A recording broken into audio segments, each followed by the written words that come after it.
حیدرآباد میں افطار dinner party سے خطاب کرتے ہوئے MQM پاکستان فاروق ستار نے کہا کہ اب ریڈ لائن سے آگے ڈیڈ لائن دینے کی ضرورت ہے۔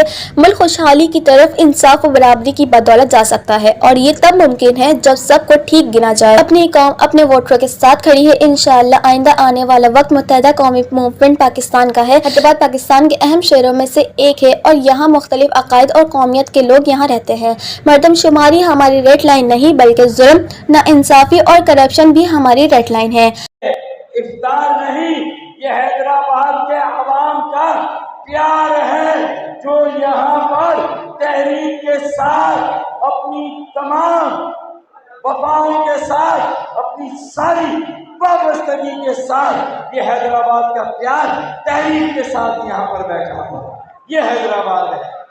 میں آج آتے ہوئے یہ کمپیئر کر رہا تھا، یہ مقابلہ کر رہا تھا کہ کراچی میں بھی بہت سے افطار میں نے اٹینڈ کیے، کئی ٹاؤن میں جا کر میں نے افطار اٹینڈ کیے، اور واضح رہے کراچی کا ایک ٹاؤن آبادی کے لحاظ سے، کراچی کا ایک ٹاؤن ووٹرز کے لحاظ سے، تحریکی ساتھیوں کے لحاظ سے حیدرآباد کے ساتھیوں سے کسی طرح کم نہیں ہے۔